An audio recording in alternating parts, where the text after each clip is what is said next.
Really enjoyed just sitting there watching him, and to have a finals that we can put on the calendar now for January 26th at the LA Forum. It's a good feeling because I felt like it took a little bit to get here, and now we have the finalists. And I told Vader, I said, well, I'm sorry you have to train through Christmas, but it'll be worth it at the end. So if I have a heavyweight champion, and we'll crown them on the 26th. Let's open up for questions. Is Fedor in the finals the ideal scenario for you walking into January? You know, I feel like as a promoter, you know, like whoever wins the matchup wins, and that's it. I mean, if you would have lost, Chael is a great promoter himself, and you know that would have been a great fight with him and Vader.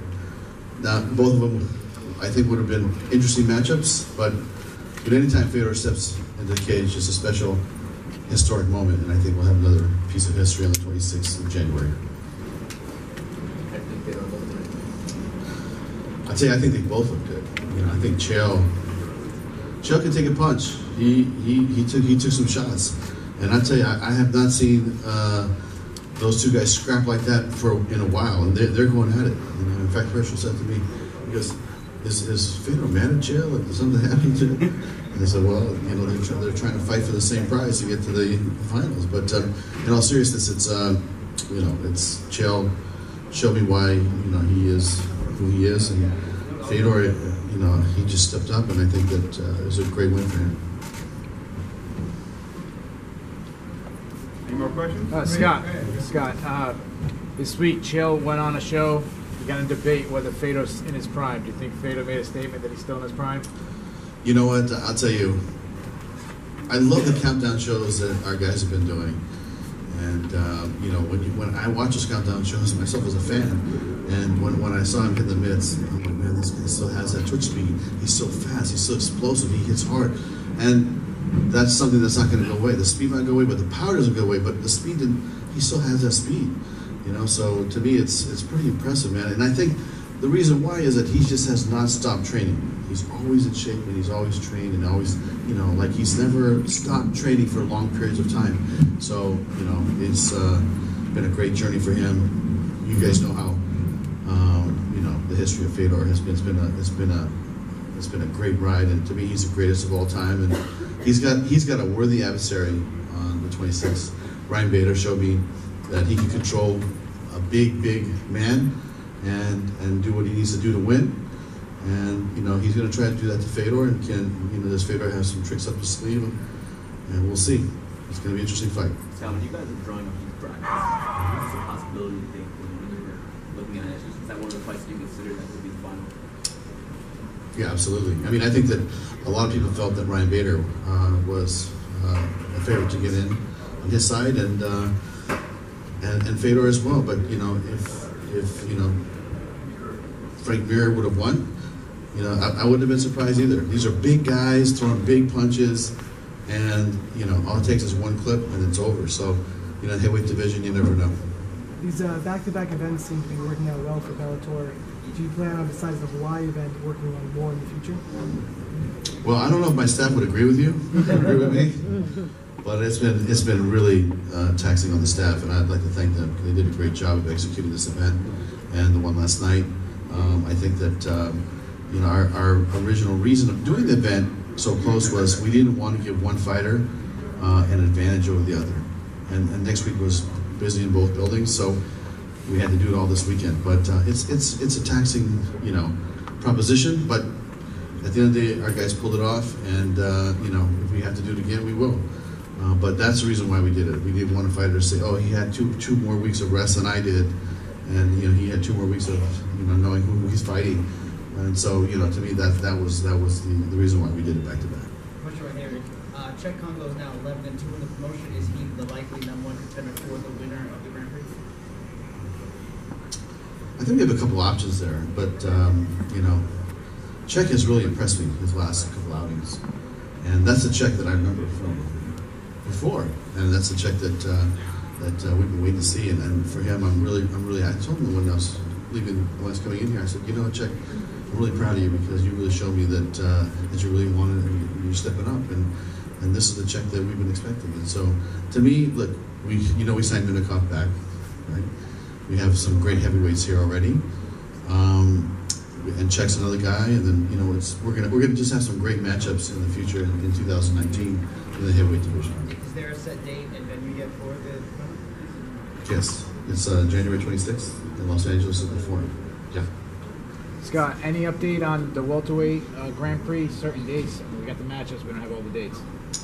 So we just announced the fight December 15th in Honolulu, where we had the Olivia McFarland fight against Valerie. Rachida will be fighting our former champion, Carvalho, at that fight, and Ed Ruth will be fighting Eben Gracie at that fight. So that will be our second round of the tournament. That fight will be on DAZN. On Saturday night, we announced at a press conference in New York City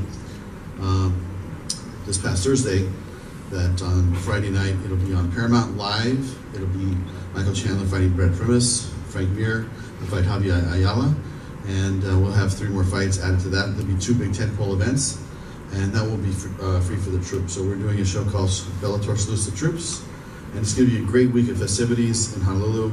We're going to take all of our top athletes that are not fighting, and we're going to take them to the base and give value back to the men and women that protect this country. Scott Coker, what would it mean, in your view, if on January the 26th at the Forum, Fedor Emelianenko managed to win the heavyweight Grand Prix at the age of 42? Where would that put him in the pantheon of the greatest mixed martial artists? I already feel like he's the GOAT. He has nothing to prove. To me, he has nothing to prove. He's doing this because he wants to compete, and he's had some tough opposition. And you know what? If he won the tournament, I'd be happy for him. And I think that this is something he really, really wants. Listen, everybody knows that Fedor's been fighting for a while. He was the king of Pride, and then he fought for me in Strikeforce, and now he's here in Bellator. But he's already proved everything. He's the GOAT, and whatever he does now will just add to the legacy of Fedor. Did you think tonight, though, that what you said, the way that he tossed Chael off him twice when he was on the bottom, this hand speed, things like that were very prominent tonight. Yeah, he looked like a fresh fighter that wanted it badly. That's what I saw out there. I saw somebody that really wanted to win. And the fight had some great transitions back and forth, some great sweeps and hip throws, and it's takedowns. It was just a great fight, and it was action packed. I mean, I really enjoyed watching it.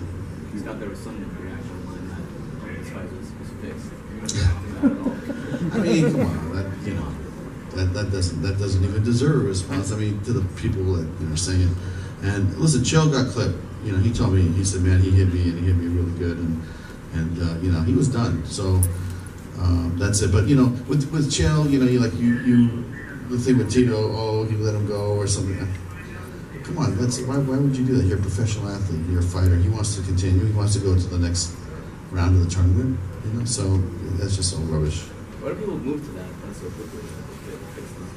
Why is that? It's like, I don't know. I mean, to me, it's they see Chael. He's got this character, and then I think they just feel like with Chael, it's just like this character. So maybe that's what they're thinking, but. If you had Fedor punching you and kicking you and kneeing you like he was doing today, that was real. That was not fake. Scott, would you like to see Chael in that more some state anywhere you can show back to 205? I know you'll say it's probably up there. Exactly what you said is going to be up to him. I mean, really, now that the heavyweight tournament, for him is over, he'll have to decide. If he wants to fight at 205, we got some great fights for him at 205. But he's going to have to make that decision, So we'll talk to him. I think he might like that. I think he might like to fight at 205.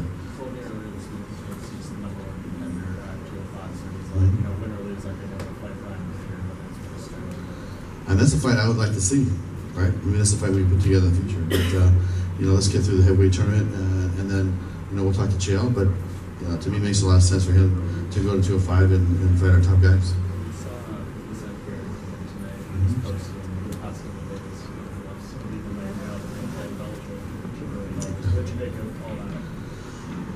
Well, you know what? He called me yesterday and he said, hey, you know, what's going on with this? You know, and I said, well, the commission's involved, and there's a lot of steps to that whole situation. But you know, I'd like to just, you know, I told him, I said, hey, let's just stay clear of it, because it really has nothing to do with Bellator. That has to do with the commission and the fighter and the league. So that's their business.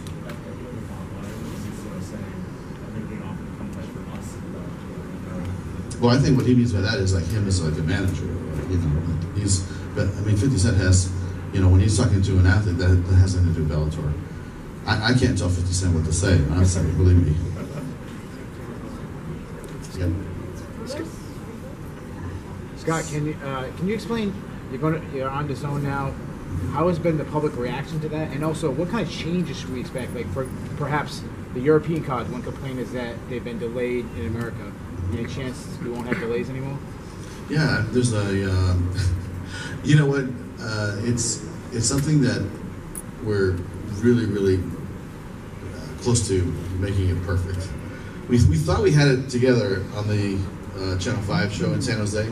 DAZN's been a great partner. They have been supportive, and you know, they have Japan, and like tonight the fight was there in Japan because it was on DAZN. I was watching it on DAZN live on my little phone as the fight was going on. It was pretty cool. But you know, when I think about you know, the partnership, it's exciting because the international territories that they want to go to, we would like to go as well. The thing with Channel 5 in the UK, you know, we got cut off, and that was unfortunate. And we didn't have it dialed in for this fight because we have to run commercials, and this could have run over, and then we could have another, you know, that'd be the big situation, and I just didn't want to deal with that. So it is on Channel 5 now. It's a 12-hour delay from yesterday and today, but I think, you know, in the next month or so, before December, we will have, you know, this all worked out and dialed. I promised Gareth that we would have it fixed. So, Gareth, yes, exactly. One last How about the 5-round main events? I know I keep asking you, and you keep saying we're going to give us an answer. Oh, I see. You mean as far as like last night, for example. Right. Mm-hmm. You know, any chance you're going to change that to the 5 rounds? Yeah, I mean, it's something that, you know, we have talked about, but we have not committed to it. We are having the 5-round main event for the welterweight tournament because Roy's in the tournament and he is our champion, so that the title will continue with the champion, whoever the champion is, so it'll be a title fight every time. But, you know, as far as the main event being 5 rounds, just to have a main event be 5 rounds, we're still going to hold it to our championship belts. How many Russians guys we will see in the next 2 months? You know what? That's a good question. I'm not sure. But, you know, listen, we have a lot of great Russian fighters here in Bellator. Kreshkov is amazing. We have 4 or 5 fighters we just signed from Fedor's group. We have Fedor Emelianenko. We have Tokov, the fighter you saw today. So, you know, we're going to continue our commitment to the Russian athletes. Was tonight the last fight on the President's contract? I'm not sure, but I thought he looked good. He was entertaining, and you know, I could probably have Rich or Mike get back to him. What are your thoughts on the other promotions that DAZN is working with Combat de Americas and KSW? Any thoughts of possibly a co-promotion? You know what? I mean, KSW, we have a good relationship with Martin. We've talked about it. It's just the timing doesn't work because of the, you know, the fight here would be 2 in the morning over there, just the same thing like the broadcast for Channel 5. So it's tough, but you know what? I think that it's a possibility, but it's not something that's evident in the future. One last question. Scott, what do you think about another brother, Emelianenko, in Bellator? About Alexander? Alexander? You know what? I think he has some problems getting licensed here in the States, and I don't think that will go away. So I think that, you know, he has some issues to take care of.